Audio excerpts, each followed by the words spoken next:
Separation Day was widely observed across all Kuki-Zo dominated areas, marking what the community describes as a day of severance from the majoritarian Meitei community in Manipur following the violent outbreak of 2023.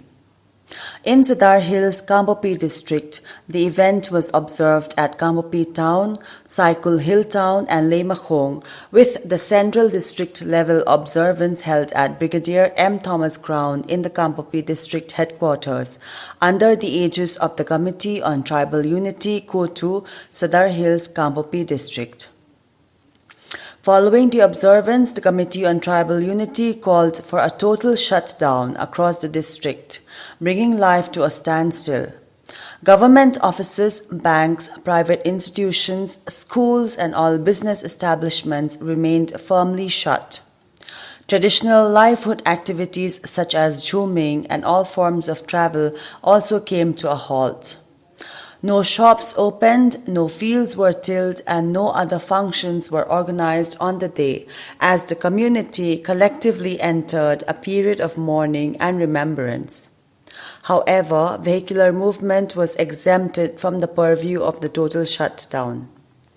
At Brigadier M. Thomas Ground, the atmosphere was thick with grief and resolve. Village chiefs, leaders of civil society organizations, intellectuals, prominent social activists, and the general public joined the observance, demonstrating unity, resilience, and remembrance for the lives lost and the homeland devastated. Prominent voices echoed across the gathering: Azang Hongsai, president of the Kuki-Inpi Manipur; Haukulen Kipgan, president of the Sadar Hills Chiefs Association; Dr. Lamtin Thang Haukip, social activist; Thangmilen Kipgan, president of Kuki-Inpi Sadar Hills; and Reverend Dr. G.S. Gangte, representative of the Kuki-Zo Council. A moving condolence ceremony was led by Reverend Dr. Sathukai Chongloy of the Kuki-Zo Christian Relief Committee, while Reverend Lunkhosat Kipgan, General Secretary of EBCCF, offered heartfelt prayers and blessings for the families of the martyrs. Let's now take a look at the exclusive reports from Nunhoy Ngailut, reporting from Brigadier M. Thomas Ground. On this 3rd May of 2025, a long-inflicted wound is not only remembered but solemnly named. Here at Brigadier Thomas Ground, in the heart of Kangpokpi District Headquarters, thousands from the Kuki-Zo community, gathered from far and wide across the Sadar Hills, came together in solemn observance, bearing painful reminders of the deep scars left by 2 years of ethnic conflict to mark Separation Day. According to them, this day marks a day of severance from the Meitei community in Manipur. The Kuki-Zo community regards this day as a powerful reminder of a tragic rupture, an irreversible breaking point in the relationship between the Kuki-Zo and Meitei communities. Any hope of reconciliation, they say, has been extinguished by the scale of the brutality they endured. Today is not just a date. It is a living, breathing wound. Today is May 3, 2025.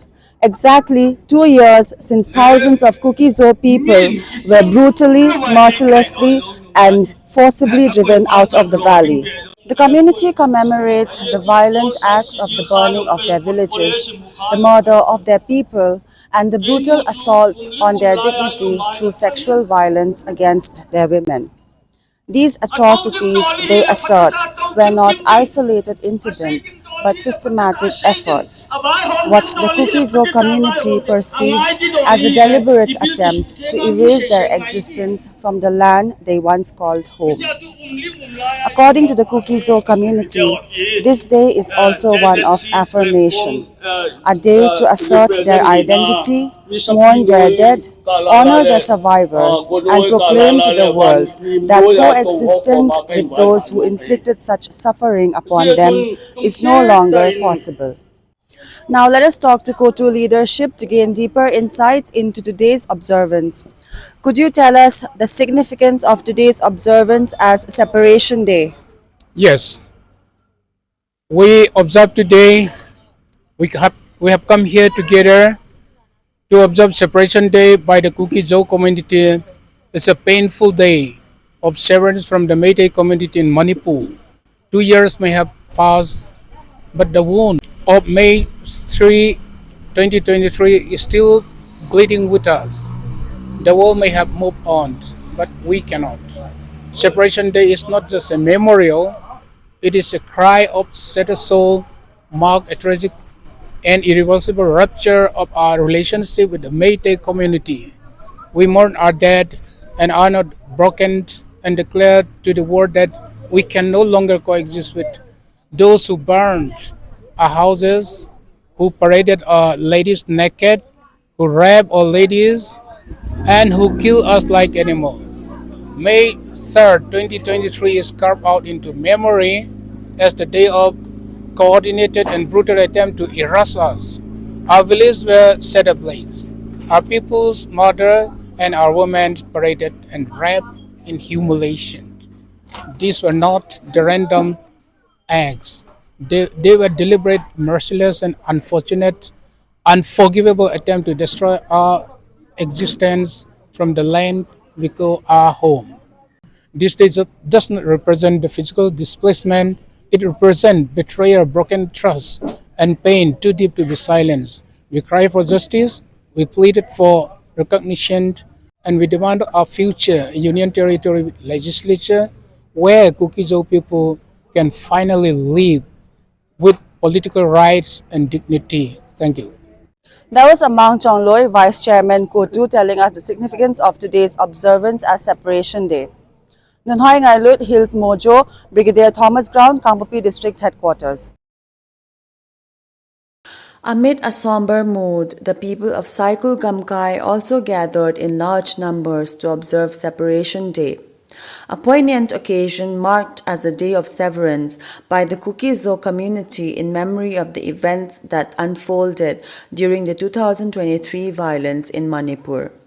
Organized under the aegis of Kuki-Inpi Saikul Gamkai, the event held at subdivisional headquarters brought together people from all walks of life. Leaders, elders, youth and children, united in mourning, remembrance and a quiet but resolute call for justice and dignity. The event was graced by local MLA Kim Neo Hang Sing, whose presence lent strength and solidarity to the grieving community.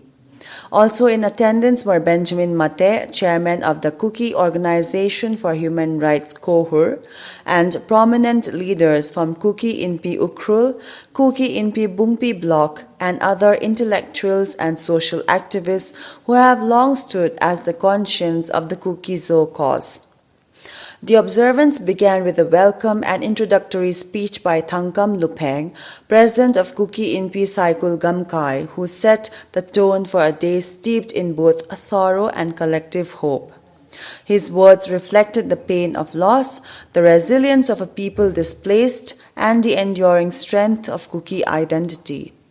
What followed was a deeply moving gun salute, a condolence service, and floral tributes led by Reverend Tangkulun Totang, who invoked prayers that pierced the heavy silence. Gopu Changloi, president of KSO Saikul Block, delivered a brief yet powerful report that chronicled the suffering of the past year. Taking to the stage, MLA Kim Neo Hang Sing addressed the gathering with a voice firm yet tender. "We are not alone in our pain," she said, her words echoing through the grounds. "But we must not allow our grief to harden our hearts. We must stand united, not just in sorrow, but in strength and vision." Chairman Benjamin Meitei of CoTU emphasized the importance of human rights and justice, stating the struggle of the Kuki-Zo people is not merely a political one, but a deeply human one. Our call is not for vengeance, but for dignity. Speeches from various Kuki-Inpi leaders reminded the community of its unbreakable spirit, urging continued unity in the face of adversity.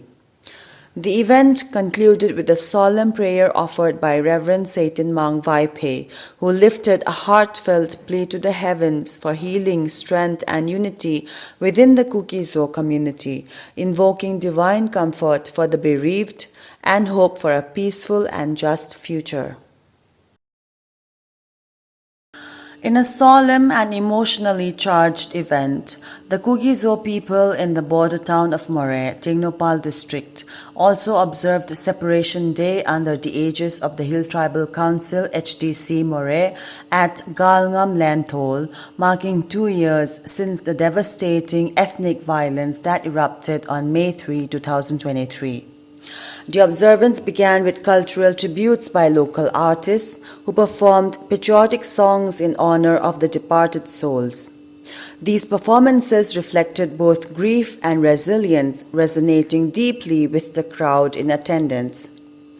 Prominent leaders such as MLA Let Pau Haukip, James Hanghal representing the Kuki Inpi Manipur, Romeo Ma representing the Kuki-Zo Council, and Victor Lim Thang To Thang, President Hill Tribal Council Moreh, addressed the gathering and paid homage to the victims. All speakers acknowledged the community's pain and the extraordinary resilience shown by its members over the past 2 years. Special recognition was given to the women folk who have played a pivotal role in sustaining the community through their strength, care, and unyielding spirit. Victor Lim Thang To Thang, president of HDC Moreh, made a resolute call for justice, reiterating the community's unwavering demand for the formation of a union territory with a legislative assembly, a constitutional right, and a safeguard for their future. The HDC president also emphasized that this demand is not only constitutionally guaranteed, but is also essential for ensuring justice, safety, and political self-determination for the Kuki-Zo people. This day is not only about remembrance, but also about our resolve to live with dignity, to heal as a people, and to shape our future, he stated. The event concluded with a moment of silence for the victims and a unified call for peace, justice, and the preservation of Kuki-Zo identity and rights. My name is Victor, President of the Hill Tribal Council. Today, to mark the second anniversary of the ethnic clashes between the Meiteis and the Kuki, the people of Moreh here observe just a day of separation. This event is to mark our discontentment to the government. Had the government been tackling the issue in time, this day might not be observed. Hence, the Kuki-Zo communities of the state jointly observe this event today everywhere in every district. Thank you.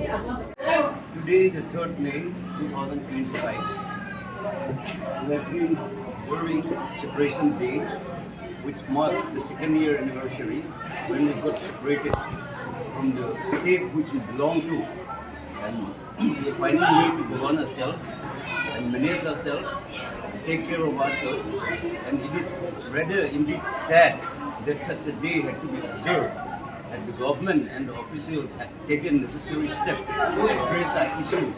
Maybe such a day need not happen, but now it's inevitable that we have come to these days and there is no turning back. As for this, I thank HTC for organizing such a program in Moreh and inviting me, and there are so many organizations who are making a way forward, for which KZC is being formed as a political platform to negotiate with the government of India, and we hope that the government will listen to us instead of addressing us separately. Now we have one political platform where we will all stand together and address the government of India and expect a result at the earliest. Until then, we are not going to give up. The fight will continue. In a moment thick with grief, memory, and unyielding resolve, thousands of Kuki-Zo people gathered at the Wall of Remembrance in Lamka, Churachandpur, to solemnly observe Separation Day, a day marked by collective mourning and the burning hope for justice and self-determination. The day's observance unfolded in two poignant sessions, each echoing with the voices of pain, unity, and determination. The first session began at 11 a.m. at the Wall of Remembrance, presided over by Tangsamang, President of the United Zo Organization. In the searing presence of those who have lost everything, the sixth phase of Zangnadop was distributed to 22 families of martyrs. A minute of silence, heartbreaking and deafening, was observed in honor of the martyrs whose lives were violently taken in the still unfolding ethnic conflict. Kuki-Zo Council President Henlian Thang Thanglet, along with other tribal leaders, addressed the gathering. He said, "We will not rest until our demands are met.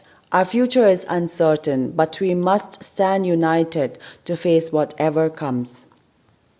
MLA Pauline Lull of the Saikul Assembly constituency also stood among his people, not as a politician but as a son of the soil, deeply wounded yet unwavering in solidarity. The second session commenced at 2 p.m. at the second Martyrs Burial Park under the aegis of the Zomi Council. The mood turned heavier as families of the fallen walked among the graves, each one a silent testimony to sacrifice. Thanlon MLAs Vunjigin Valte and Churachandpur MLA LM Khaute also joined the observance. Valte, who narrowly escaped death during a mob lynching in Imphal on May 4, 2023, stood as living proof of both the brutality endured and the courage required to persist. The Zomi Council Chairman Vumswa Naulag delivered a heartfelt address echoing the shared trauma and aspirations of the people. As the sun dipped low, the crowd moved in unison to lay floral tributes at the graves of 126 martyrs. In Lamka, where mourning meets memory, the cry for justice continues to echo long and loud. The second year of the state-sponsored terrorism against the Kuki on ethno-religious line. We are here gathered in front of Peace Ground in thousands to commemorate the second year of what the state government of Manipur has done to the Kukis, butchered, killed, and raped our sisters. We are here in demand of justice. We are here to remind the government that our demand for Union territory under Article 239A is still intact, and until and unless this demand is met, we will fight for, we don't know how long it will take, but we will fight for it. And the idea of peace will come automatically, and peace cannot be enforced. Justice has to come before it. And once our demand is met, free movement and peace will come on its own.